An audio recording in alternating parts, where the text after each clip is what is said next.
Hello and welcome everyone to Copy and Paste, the clean and family-friendly Reddit reading podcast. This is the first episode of r/AskReddit, where no matter how crazy Reddit gets, you can always get your answers from there. Thank you for joining me. Okay, let's get started. Our first post is by user IzziSparks. The question was, Doctors of Reddit, what happened when you diagnosed a COVID-19 denier with COVID-19? FarEndRN replied, obligatory, not a doctor, but I am an ER nurse.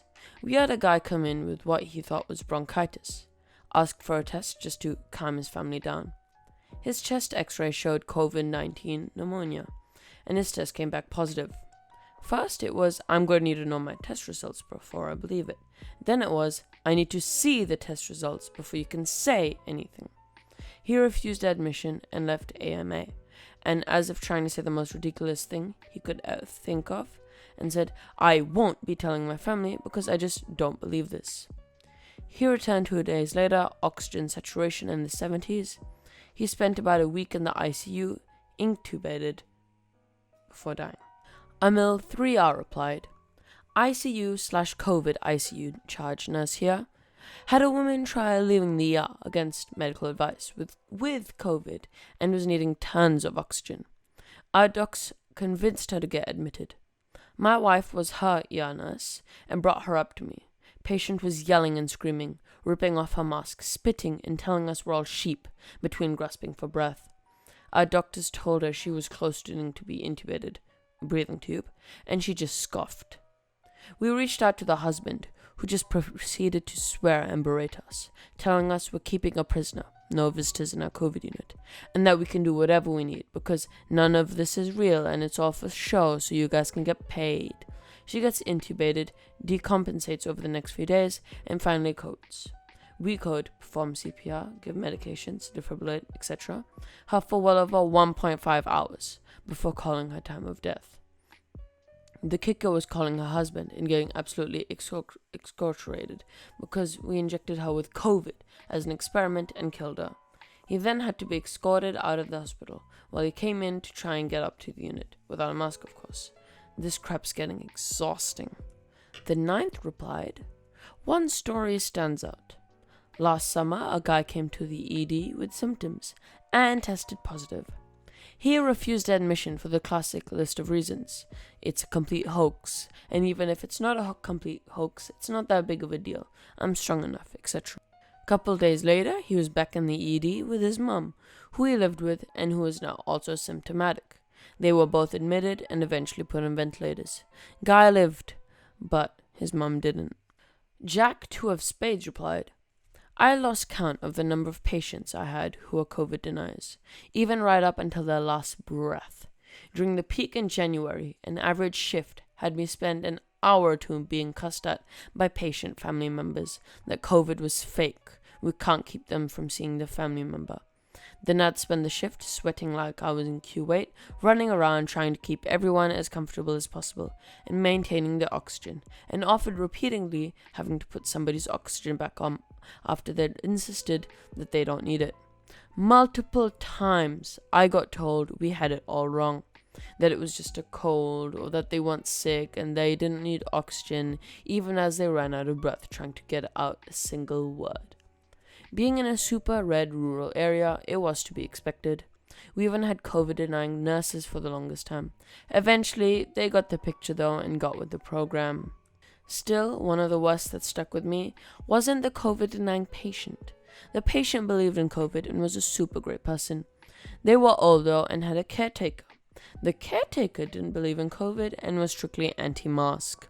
Upon the caretaker being diagnosed with them, they refused to wear a mask or quarantine and said it was fake. They kept taking care of the person and never told them of the diagnosis.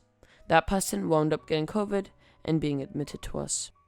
Oh my god. It's really sad that lots of people that deny COVID end up dying or end up getting other people infected. People really need to learn. Our next post is by user Cheap Trash. This is a serious post. Redditors who have lost someone to suicide. What was it like? User Desert Dame replied, It's been 30 years since my brother died. Even after all these years, there's a blank space in the family, like a family portrait with a teen photoshopped out. He never ages. We all did. We had children, we have grandkids, but he is in the space in the family, still, after all these years.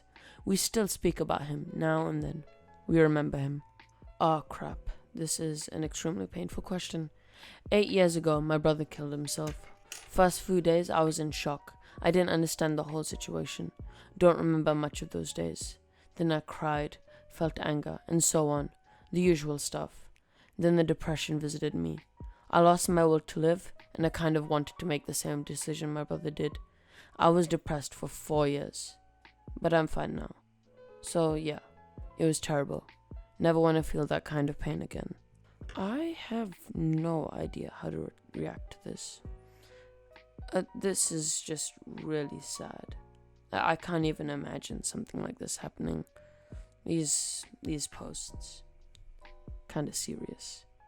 Our next post is by user elastic_QUATSCH. I'll have this person's name in the description. The question is that you've been kidnapped. 30 minutes later, your kidnapper dumps you on the street, 'cause you won't stop talking about what? MunkyMastr replied, constantly making eye contact and asking what's wrong. sqwerewolf replied to the reply, oh my god, I'd kick you out of my van for that. And not even kidnapping you. I don't have a van either. I can't drive. CapitanFlama replied, so let me tell you how Linux is a far better operating system, and how the modern internet owes its life to free and open source software. CassandraVindicated replied, Lego. And then in quotes, oh, this is the only piece that came in one set, issued in 1984. It was a limited edition set, so there weren't that many to start with. But a lot of pieces from that era are now lost or in landfills, so it only comes up for sale from time to time, usually at auction. One sold in 2003 for $72. Can you believe that? $72 for a single Lego piece. Anyway, every time I buy used Legos, I always check for that piece. Oh, there's other pieces like that too. It's not just the one piece. There was another piece. Well, actually a minifigure. That was all gold. Not like that fake plastic looking gold, but actually shiny. Wait, where are you guys going? Guys? Hey, I'm almost done. You gotta hear the rest. Guys? Red Ranger 75 replied, every single mistake they made in planning and execution of said kidnapping. Wetchinchilla replied, very basic, my cat. That was funny. Now for our final post, user/MynameMB. The question is, what's your worst story from the throw him in the pool, he'll learn how to swim, parenting style? User learning how to life replied, my dad was notorious for the rub dirt on it method. When I got hurt as a kid, when I was 9, I was in a nasty motorcycle accident out in the desert. I broke and misplaced my fibula, the bone that was protruding from my leg. My dad didn't want to end his desert trip early, so he told me not to look at it and to keep trying to walk. I was in so much pain that anytime I would move, I would black out. My brother was so concerned, he urged my dad that we should go home. My dad finally gave in, but he was so drunk he let my 11-year-old brother at the time drive us out of the desert. He was so nervous he hit so many bumps, and each bump I would black out, then come to. Once we got home, he thought it would be best to sleep it off before going to the hospital. The next day, I was admitted to the hospital, and my dad was taken into custody by the CPS. And then Arya Drotning04 replied to the reply, dear God, what the hell? Siguri Riva replied, my dad when he decided to give me driving lessons when I was a teenager, which turned out to be a driving lesson, singular. He took me to the parking lot across the street from my house and had me tool around to get used to the steering and pedals for about 15 minutes. Then, annoyed that I wasn't catching on fast enough for his taste, he decided we should go on the actual road and I'd learn faster in a more challenging environment. Cue him barking orders to speed up, slow down, hit the brakes in an increasingly frustrated voice as I tooled along, terrified I was going to hit someone. The culmination of our lesson came when he noticed we were low on gas and told me to pull into the gas station. Keep in mind, my sum total of driving experience at this point was 25 minutes, which did not include parallel parking. I pulled into the gas station and came at the pump at something like 30-degree angle. He grabbed the steering wheel to correct and actually yelled at me, "Jesus Christ, don't you know how to drive?" To which I said, "No, I don't. You're teaching me, remember?" He drove back home silently. That was the end of Dad's driving lessons. I signed up with a driving school after that. The next post is just... Commander Shepard 32 replied, "Cliff jumping. 20 feet up, a girl's dad pushed her, but she hesitated and tried to step there, but slipped. Landed on her back in a boulder from 15 feet in the water. You probably just killed her."